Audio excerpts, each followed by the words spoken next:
आपके साथ मैं हूं स्टेश नैन। मोर बुलेटिन की शुरुआत करेंगे बड़ी खबर के साथ। बड़ी खबर यह कि हिमाचल में एक बार फिर से बर्फबारी हो रही है। कुफरी से लेकर किन्नौर तक हिमपात हो रहा है। पर्यटकों ने हालांकि जमकर मस्ती की। मौसम विभाग ने उधर अलर्ट जारी किया है।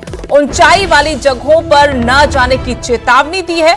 5 जिलों में येलो अलर्ट है तो 2 जिलों में ऑरेंज अलर्ट प्रशासन की तरफ से जारी किया गया है। मौसम विभाग ने पहले से अनुमान जताया था कि जमकर बर्फबारी होगी। एक तरफ जहां इस ताजा बर्फबारी से पर्यटकों के चेहरे खिल उठे, जमकर बर्फ के साथ अटखेलियां करते नजर आए सैलानी। जमकर नाचे तो उधर स्थानीय लोगों की परेशानी बढ़ गई है।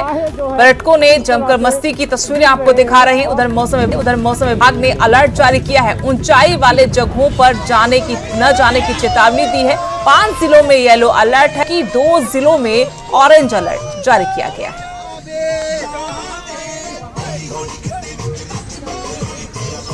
एकदम शिमला का जो प्रसिद्ध पर्यटन स्थल कुफरी है वहां पर खड़े हैं। हल्की बर्फबारी का दौर शुरू हो गया है और यहाँ पर पर्यटक देखिए किस तरह से बर्फबारी का आनंद ले रहे हैं और नाच गाकर जो है खुशियां मना रहे हैं। और आप जो देखिए थोड़ा सा सड़क के उस तरफ आप देखिए जो पहले बर्फ गिरी हुई थी वो भी आपको अभी नजर आ रही है। अभी जो है काफी ये बर्फबारी जो है धीरे धीरे जो है बढ़ती जा रही है और यहाँ पर देखिए आसमान से फाहे जो है किस तरह से गिर रहे हैं और पर्यटक यहाँ पर जो है मस्ती करते हुए नजर आ रहे हैं। थोड़ा सा और तस्वीरें इधर की आपको दिखा रहे कि कितनी संख्या में यहाँ पर जो है पर्यटक पहुंचे हुए हैं और इस पल को जो है अपने कैमरे में कैद कर रहे हैं।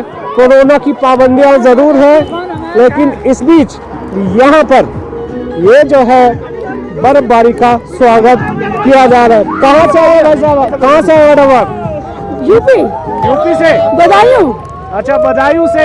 हाँ, कैसा लग रहा है अभी? बहुत अच्छा फील कर रहा है। पहली बार आए हैं और हमको इसको फल मिल गया।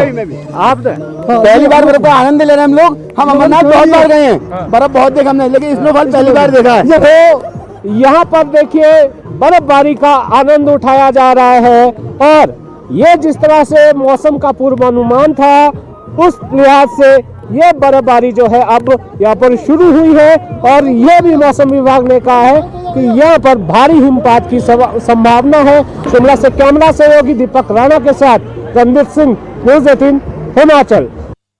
कुफरी के अलावा किन्नौर में भी बर्फबारी हुई है। बर्फबारी से यहां तापमान में भारी गिरावट दर्ज की गई। पूरा इलाका शीतलहर की चपेट में आ गया है।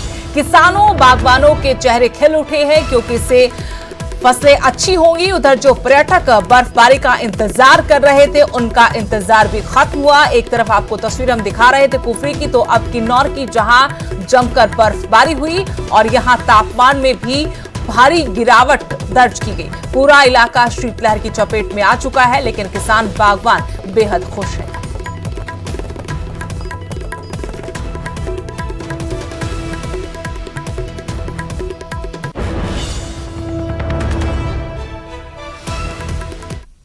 खराब चल रहा है।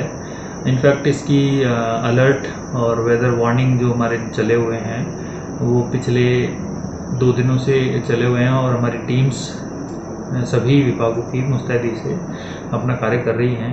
अभी तक हमारी बिजली पानी की व्यवस्था दुरुस्त है। कुछ लिंक रोड्स हमारे स्नोफॉल की वजह से बंद होते हैं बट मैं समझता हूँ कि अधिकतर उनमें से अब तक खुल चुके हैं। तो जो टीम्स हमारी हैं वो सब पूरी तरह से कुल्लू जिला में खराब मौसम के चलते अटल टनल रोहतांग से 2 दिनों तक सामान्य गाड़ियों की आवाजाही पर रोक रहेगी लेकिन लाहौल स्पीति से इमरजेंसी में एम्बुलेंस की आवाजाही की जाएगी। कुल्लू प्रशासन ने येलो ऑरेंज अलर्ट को देखते हुए ये फैसला किया है जबकि दूसरी तरफ अटल टनल रोहतांग और सोलंग नाला के बीच फंसे पर्यटक वाहनों को निकालने का सिलसिला दूसरे दिन भी जारी रहा। सोमवार को भी पुलिस और रेस्क्यू टीम ने 60 से ज्यादा गाड़ियों को सुरक्षित मनाली की तरफ पहुंचाया। इससे पहले रविवार के दिन 82 गाड़ियों को मनाली पहुंचाया गया था।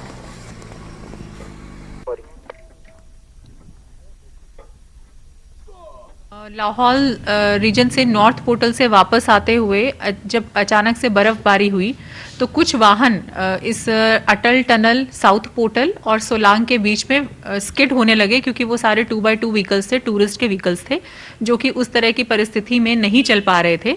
तो उनको वहाँ से देर रात तक सभी लोगों को सुरक्षित उनके होटल्स में या जहाँ जहाँ वो रुके हुए थे वहाँ पहुँचाया गया। और जो पीछे से उनकी गाड़ियाँ वहाँ पे रह गई थी उन्हें पिछले कल और आज निकाला गया। और उसके बाद मौसम विभाग का जैसे फोरकास्ट था कि 5 तारीख तक मौसम खराब है, तो ऐसे में जो 2x2 व्हीकल्स या वाहनों की आवाजाही है टुवर्ड्स पोर्टल वो टेम्परेरी तौर पर रोक दी गई है। और बहुत इमरजेंसी अगर किसी को है केवल वहीं, और वो भी 4x4 व्हीकल में ही अलाउ किया गया। वहीं अटल टनल का एक वीडियो कई पुलिसकर्मियों पर भारी पड़ सकता है, वो इसलिए कि पुलिसकर्मियों ने न सिर्फ एक ड्राइवर की बुरी तरह पिटाई की बल्कि उसे मुर्गा भी बनाया।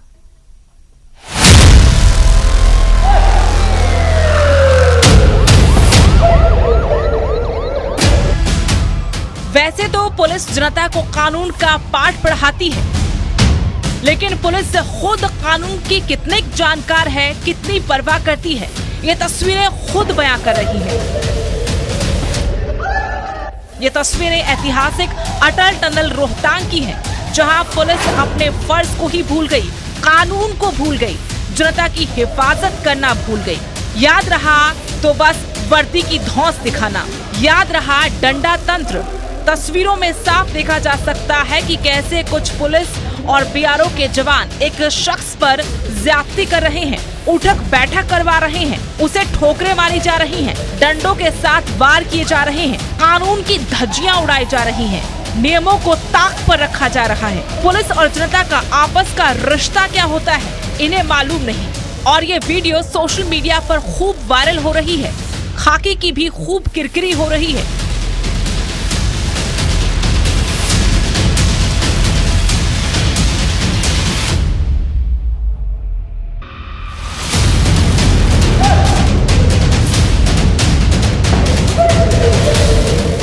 ये वीडियो खाकी का रौब दिखाने वालों पर भारी पड़ सकती है। पुलिस ने सख्त नोटिस लिया है, जांच के आदेश दे दिए गए हैं। मनाली के डीएसपी संजीव कुमार को जांच का जिम्मा सौंपा गया है और कानून के मुताबिक इन पुलिस वालों पर गाज भी गिर सकती है।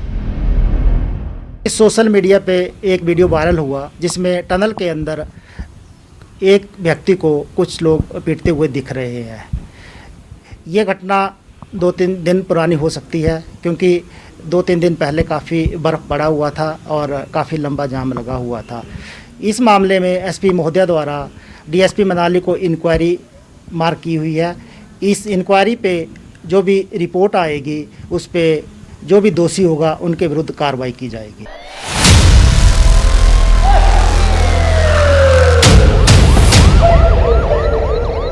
ये वीडियो पुलिस कर्मचारियों की हरकतों को बयां कर रही है, जिन्होंने कानून की कोई परवाह नहीं की और ना ही अपनी ड्यूटी निभाई। अब देखना ये होगा कि इनके खिलाफ क्या एक्शन लिया जाता है। कुल्लू से तुलसी भारती, न्यूज़ 18।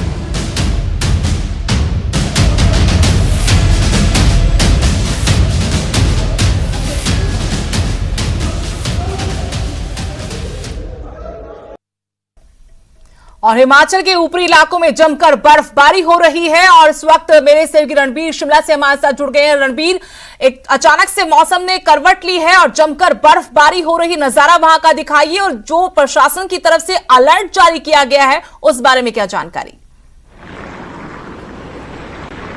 जी हाँ, देखिए इस वक्त मैं कुफरी में खड़ा हूँ। ये तस्वीरें आपको सीधा दिखाना चाहूंगा। कैमरे में शायद कितनी बर्फ नजर आएगी वो उसकी जानकारी में तो नहीं दे सकते, लेकिन इतना जरूर है बहुत पतली ये बर्फ है। ऐसा माना जाता है पहाड़ों में जितनी पतली जो है बर्फ के फाये होंगे उतनी ज्यादा टिकती है।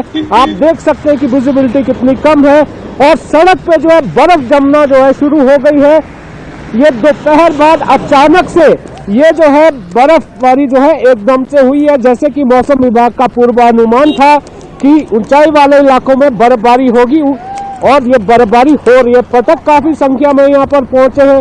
यहाँ पर तस्वीरों में नजर आ रहा है कि किस तरह से वो यहाँ पर आनंद उठा रहे, लेकिन प्रशासन की जहां तक बात है जगह जगह ये जो आपको ढेर नजर आ रहे हैं, यहाँ जहाँ पर फिसलन ज्यादा होती है वहां पर जो है मिट्टी फेंकी जाती है, मिट्टी जगह जगह रखी गई है, रेत रखी गई है। इसके अलावा जो बर्फ को हटाने के लिए जो है जेसीबीज लगाए गए हैं, जो प्रशासनिक अमला है वो तैयार खड़ा है। यहाँ पर देखिए, अगर जैसे जैसे ये तापमान जो है और नीचे होता जाएगा, यहाँ सड़क पर जो है वाहन चलाना मुश्किल हो जाएगा। इसीलिए ये अलर्ट जो है मौसम विभाग की तरफ से जारी किया गया था। जितने भी पर्यटक है वो ज्यादा ऊंचाई वाले स्थानों पर ना जाए। जैसे ही बर्फबारी ज्यादा होती है तो समय रहते जो है उन स्थानों से निकले जहां पर वो ठहरे हुए हैं, उन्हें जल्दी जाना होगा। यहाँ पर बर्फबारी जो है पिछले आधे घंटे से लगातार जारी है। रुक रुक कर ये बर्फबारी हो रही है। कभी फाहे जो है बड़े बड़े हैं तो कभी पतली जो है बर्फबारी यहाँ पर हो रही है। लेकिन कुल मिलाकर तस्वीरें यहाँ पर जो है आप देख सकते हैं कि गाड़ियों के ऊपर किस तरह से परत जो है जम गई है। कुफरी की हाइट जो है वैसे भी यहाँ पर काफी ज्यादा है। बर्फबारी का जिस तरह से अनुमान था वो बर्फबारी यहाँ पर हो रही है। फिलहाल यातायात जो है यहाँ पर सामान्य है। जगह जगह पर जो है पुलिस के जवान हमें नजर आए। वो जो पेट्रोलिंग जो वाली जो गाड़ियां हैं वो हमें नजर आई। एहतियात बरतनी है, पर्यटकों को सलाह देनी है कि किसी तरह का जान माल का नुकसान ना हो, इसलिए उन्हें जो है जल्दी यहाँ से वेकेट किया जाएगा। विजिबिलिटी भी लो हो गई है। यहाँ पर वाहनों की जो है लाइटें ऑन है और इंडिकेटर जलाकर जो है यहाँ पर वाहन चल रहे हैं। जी सुरेश। रणबीर, आने वाले दिनों के लिए क्या अनुमान है? मौसम विभाग क्या जानकारी दे पाया है? देखिए, वैसे तो ये अलर्ट जो है 7 जनवरी तक का है। अब देखना होगा कि कल मौसम किस तरह से करवट लेता है। वैसे तो ये भी अनुमान था कि सोमवार से ये मौसम बिगड़ेगा। सोमवार को जो है मौसम थोड़ा साफ रहा। मंगलवार को ये स्थिति देखी गई। जो अलर्ट जारी किया गया था वो भविष्यवाणी जो है वो सटीक यहाँ पर साबित हुई है। पर्यटकों से बात करके, कहाँ से आए हो आप? पिंजौर। तो कैसा लग रहा है अभी? बहुत अच्छा। तो कब तक रुकने का प्लान है? जाने का ही नहीं दे रहा। अभी आपको जो है जल्दी निकलना पड़ेगा। कहाँ आप लोग ठहरे हुए हैं?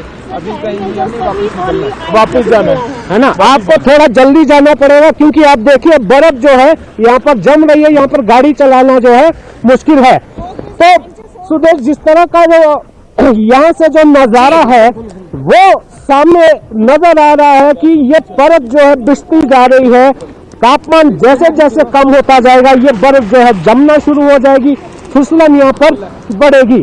मौसम विभाग की जहां तक बात है, ये अलर्ट जो है आज मंगलवार तक था।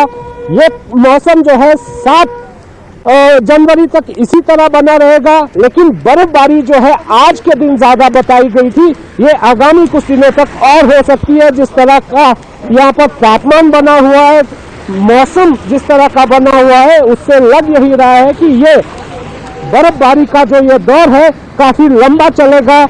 अगर ये और ज्यादा बर्फबारी होती है तो ये मार्ग जो है, जो NH है, ये रामपुर को जोड़ता है, ये वाला NH, तो यहाँ पर जो है गाड़ियां चलाना जो है मुश्किल हो सकता है। पुलिस के जवान आप देख सकते हैं कि मुस्तैदी से यहाँ पर डटे हुए हैं। जी सुरेश। शुक्रिया रणबीर जानकारी देने के लिए और वहां की तस्वीरें दिखाने के लिए। जमकर बर्फबारी हो रही है। हमारे सहयोगी कुफरी से हमें दिखा रहे थे किस तरीके से बर्फबारी का दौर करीब आधे घंटे से वहां जारी है। रुक रुक कर बर्फबारी हो रही है और आने वाले कुछ और दिनों तक मौसम कुछ ऐसा ही रह सकता है। प्रशासन ने भी अलर्ट जारी किया है। कुछ जिलों के लिए येलो तो कुछ के लिए ऑरेंज अलर्ट जारी किया है। खासकर जो ऊपरी इलाके हैं वहां पर जमकर हिमपात हो रहा है।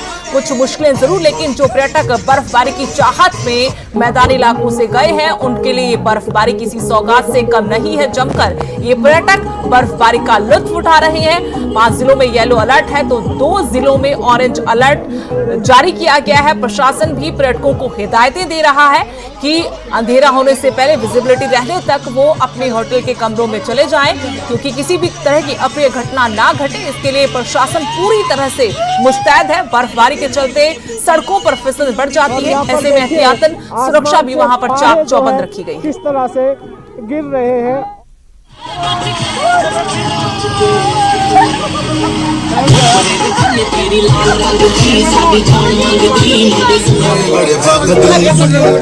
फुल एंजॉय बनाया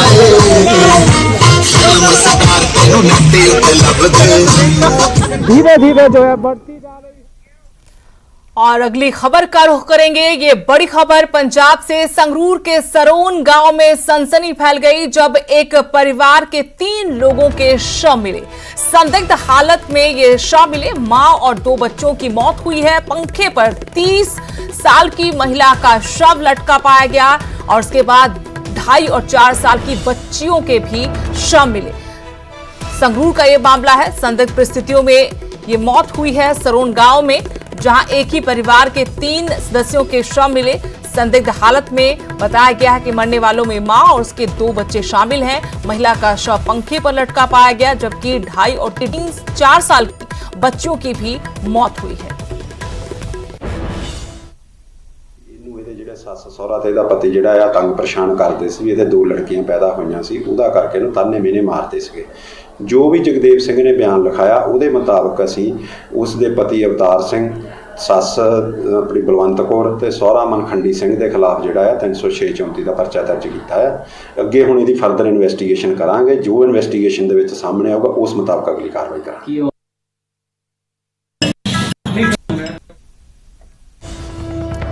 संगरूर से मेरे सहयोगी राकेश कुमार जुड़ गए हैं फोन लाइन से। राकेश, काफी बड़ी घटना और दुखदाई भी की जैसा जानकारी पुलिस हमें दे पा रही थी कि बेटियां होने की वजह से परिवार से लोग ससुराल वाले ताने देते थे, इस वजह से इतना बड़ा कदम उठाया है। क्या और जानकारी मिल पाई है और पुलिस आगे क्या कार्रवाई कर रही है? बिल्कुल, मैं बताना चाहता हूँ कि पुलिस ने अभी तक यही बताया है कि लड़की के जो भाई थे उनके बयान पर ये मामला दर्ज किया गया है। उनके भाई का यही कहना है कि अक्सर मेरी बहन मेरे को ये बताती थी कि मेरे ससुराल वाले हैं जो मेरे को इसी बात के ताने देते कि तुम्हारे पास 2 बेटी है, कोई भी लड़का नहीं है, जिस वजह से वो काफी परेशान रहती थी। अब अक्सर अपने भाई से यही बात करती थी कि भाई मुझे ये परेशानी है, लेकिन कभी भी इनके जो बात है पंचायत तक या किसी पुलिस स्टेशन तक नहीं पहुंची थी, क्योंकि वो यही चाहते थे कि जो फैसला है वो घर पर ही हो जाए। जी राकेश, संगरूर के सरोन गांव में ये वारदात हुई है। शुक्रिया राकेश जानकारी के लिए। एक ही परिवार के 3 सदस्यों के शव मिले। जानकारी के मुताबिक इनमें एक महिला और उसकी 2 बेटियां हैं और परिवार के लोगों के बयान के आधार पर पुलिस ने जानकारी दी है कि महिला को 2 बेटियां हुई थी। इस वजह से ससुराल के लोग उसे ताने देते थे, उसे परेशान करते थे और आखिरकार उसने मौत को गले लगा लिया और साथ में 2 बेटियों की भी मौत हुई है। इसमें एक 2.5 साल की और दूसरी 4 साल की बच्ची बताई गई।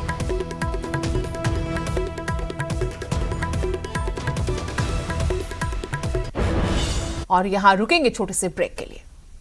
बाद आपका स्वागत है। हिमाचल प्रदेश के पौंग झील में एक के बाद एक करीब 2000 विदेशी परिंदों की मौत से बड़ा खुलासा हुआ है। कांगड़ा में बर्ड फ्लू ने दस्तक दे दी है और इन पक्षियों की मौत के पीछे बर्ड फ्लू वजह है।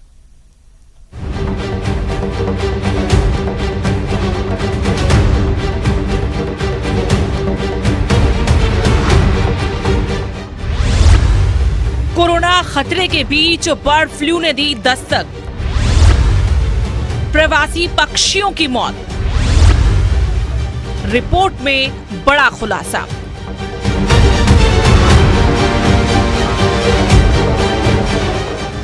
कोरोना खतरे के बीच हिमाचल प्रदेश में बर्ड फ्लू ने दस्तक दे दी है। देहरा की पौंग झील में विदेशी पक्षियों की मौत मामले में बड़ा खुलासा हुआ है।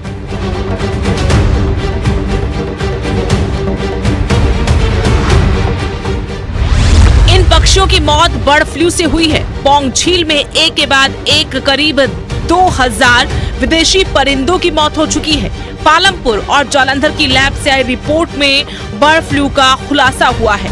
अब भोपाल से आई फाइनल रिपोर्ट ने इसकी पुष्टि कर दी है। बार हेडेड गूज पक्षी के सैंपल भोपाल लैब भेजे गए थे।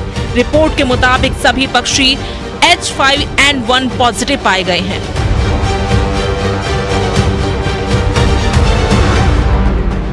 इधर प्रवासी पक्षियों की मौत के बाद जिला प्रशासन ने बर्ड फ्लू को लेकर कांगड़ा के 4 उपमंडलों में अलर्ट जारी कर दिया है। साथ ही पौंग झील को सील कर दिया गया है। देहरा, ज्वाली, फतेहपुर और इंदौरा में चिकन, अंडा और मछली की दुकानें बंद रहेंगी। पौंग झील में किसी भी प्रकार की मूवमेंट पर रोक लगाई गई है। आदेश नहीं मानने वालों पर 50,000 जुर्माना लगाने का फैसला लिया गया है।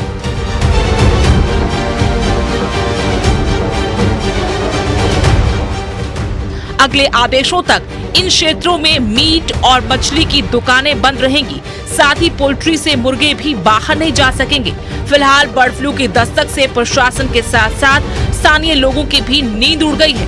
देहरा से ब्रजेश्वर साकी, न्यूज़ 18। अगली बड़ी खबर, किसान आंदोलन पर दीपेंद्र हुड्डा का बयान आया है। केंद्र सरकार की नीयत पर उन्होंने सवाल उठाए हैं। कहा, ठंड और बारिश और किसान डटे हैं। 60 से ज्यादा किसानों की मौत हो चुकी है। परिवार के एक सदस्य को नौकरी सरकार दे। अहम छोड़कर किसानों की मांगे सरकार को माननी चाहिए।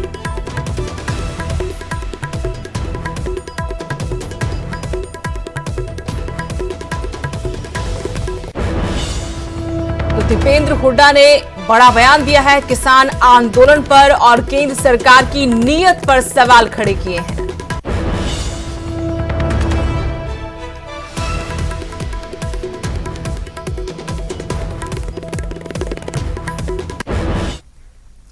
और अब आपको सीधे ले चलते हैं किसानों की प्रेस कॉन्फ्रेंस में। आज हमारी 2 बैठक हुई है, एक पंजाब के संगठनों की और उसके बाद संयुक्त किसान मोर्चा की। जो पंजाब के संगठनों की मीटिंग हुई है उसकी जो अध्यक्षता हमारे ऑल इंडिया किसान सभा के हरजीत सिंह बलदेव सिंह बटाला जी ने की है, पैनल की अध्यक्षता की है, और संयुक्त किसान मोर्चा की अध्यक्षता योगेंद्र यादव जी ने की है। और हमारे साथ है मिस्टर ये तनवीर अहमद डार, जम्मू कश्मीर से है, किसान लीडर, और जोगिंदर सिंह मान जी हैं हरियाणा के, मैन उसके प्रेसिडेंट हैं। राजा राम जी ऑल इंडिया किसान महासभा के ऑल इंडिया के जनरल सेक्रेटरी हैं। योगेंद्र यादव जी जय किसान आंदोलन के, और हमारे रणजीत सिंह राजू जी राजस्थान से हैं, और युद्धवीर जी DKU के यूपी से हैं, टिकैत के। सो मैं अपनी इंट्रोडक्शन के साथ ही साथियों के योगेंद्र जी को कहता हूं कि वो आज की प्रेस कॉन्फ्रेंस का जो नक्शा है वो शुरू करें, और बाकी साथियों की 2-2 घंटे में उनको अपनी बात रखें। योगेंद्र जी। साथियों, जैसा आप जानते हैं, कल 4 तारीख को भारत सरकार ने 7वीं औपचारिक चर्चा किसान संगठनों के साथ की। संयोग ये है कि कल ही एग्जैक्टली 7 महीने हुए थे इन कानूनों को लागू हुए, क्योंकि 5 जून को ऑर्डिनेंस पहली बार आ गया था, उसके बाद उसी को कानून बना दिया गया। तो कल 4 जनवरी को 7 महीने हो गए थे इस कानून को लागू हुए, और बेहद अफसोस के साथ कहना पड़ रहा है कि 7 महीने के बाद, 7 राउंड चर्चा के बाद भारत सरकार को 7 लफ्ज सुनाई नहीं दिए। वो 7 लफ्ज क्या हैं? तीनों किसान विरोधी कानूनों को वापस लो। पिछले 7 महीने से ये 7 लफ्ज बोल बोल के हम थक गए हैं, और कल सारी बात के आखिर में मंत्री जी ने बड़ा मासूमियत से पूछा, अच्छा आप सचमुच कानूनों को वापस ही करवाना चाहते हैं? जैसे कहते हैं सच्ची मुच्ची 7 महीने से ये बात थी। दोस्तों, इससे पता लगता है कि भारत सरकार कितना गंभीर है इन चीजों के बारे में। ये वो वक्त है जबकि चारों तरफ किसान ठंडी में, बारिश में, आपने तो तस्वीरें देखी होंगी क्या हो रहा है हमारे सब मोर्चों पे बारिश से। कल शाम को हमारी सारी कमेटी की मीटिंग आंदोलन डिस्कस करने में नहीं निकली, हमारे टेंट के ऊपर पानी को हटाने में निकली। चारों तरफ ये स्थिति है, और ऐसे में सरकार का ये रवैया है। इसलिए जाहिर है हमारे पास एक ही रास्ता है, आंदोलन को और गहरा करें, संघर्ष को और व्यापक करें। 1 तारीख को आपके सामने बात करते हुए हमने पूरा एक अपना एजेंडा बनाया था। हमने कहा था कि हम अपना एजेंडा के लिए सरकार का इंतजार नहीं करेंगे। 4 तारीख की मीटिंग सक्सेसफुल नहीं होती है तो हम आगे काम करेंगे। उसके हिसाब से यह तय हुआ है कि 7 तारीख को, पहले 6 तारीख हमने बोला था, उस प्रोग्राम को अब 7 तारीख कर रहे हैं। 7 तारीख को 4 तरफ से ये जो एक्सप्रेस वे है इस पे किसान ट्रैक्टर मार्च करेंगे।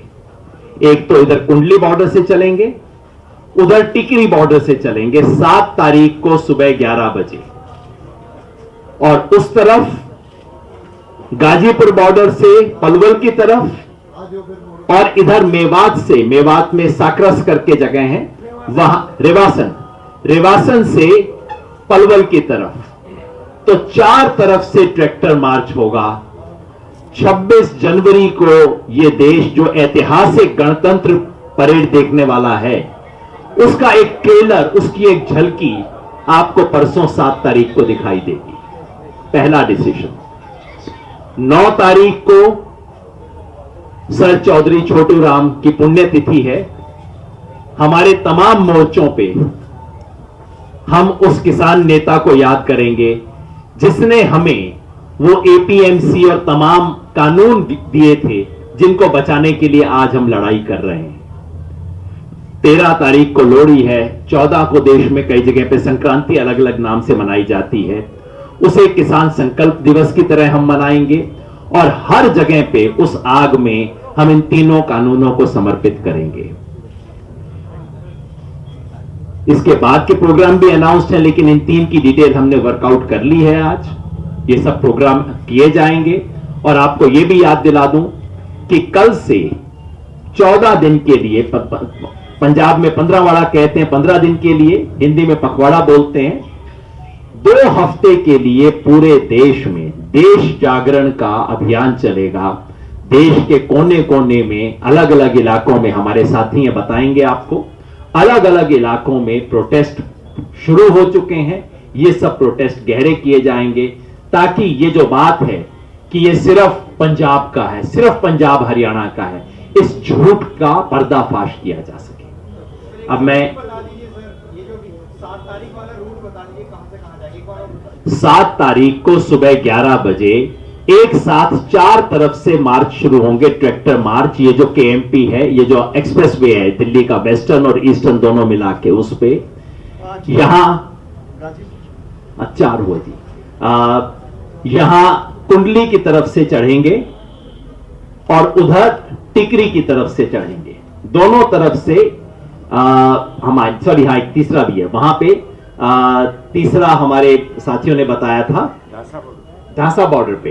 तो 3 तरफ से, सत्यवान जी ने जो बताया था, 3 तरफ से 11 तारीख को हम इधर ये जो हमारा वेस्टर्न एक्सप्रेस वे है उस पे, और उधर ईस्टर्न साइड पे रेवासन से, हाँ 7 तारीख को, 7 तारीख को 11 बजे ईस्टर्न एक्सप्रेस वे पे 2 तरफ से, रेवासन से और उधर गाजीपुर से, दोनों तरफ से होगा।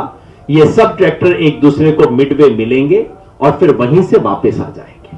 ये प्लान है हमारा 7 तारीख का। और जैसा मैंने कहा, देश ये छोटा सा ट्रेलर देखेगा कि 26 तारीख को कैसी शानदार ट्रैक्टर परेड होगी। रिहर्सल है ये, आप एक समझ लीजिए, फुल ड्रेस रिहर्सल होती है ना रिपब्लिक डे परेड की 23 तारीख को, तो ये हमारी अभी तो छोटी सी रिहर्सल है, आप देखिए। अब मैं राजा राम जी से आग्रह करूंगा। राजा राम जी किसान महासभा के अखिल भारतीय महासचिव, जनरल सेक्रेटरी। सरकार, तो किसानों ने सरकार को फिर से चेताया है, 7 जनवरी से आंदोलन तेज होगा। 7 जनवरी को किसान ट्रैक्टर मार्च निकालेंगे। गणतंत्र दिवस से पहले केंद्र को ट्रेलर दिखाएंगे कि 26 जनवरी को कैसे परेड होगी। केएमपी एक्सप्रेसवे पर ट्रैक्टर मार्च निकाला जाएगा। 8 जनवरी को एक बार फिर से 8वीं बार केंद्र सरकार के साथ किसान बातचीत करेंगे, लेकिन उससे पहले यानी 7 जनवरी को ट्रैक्टर मार्च निकालेंगे और चेतावनी कि 26 तारीख को यानी गणतंत्र दिवस पर कैसी परेड होगी। 7 जनवरी को ट्रैक्टर मार्च, उसका ट्रेलर होगा। और इसी के साथ इस बुलेटिन में फिलहाल इतना ही। नमस्कार।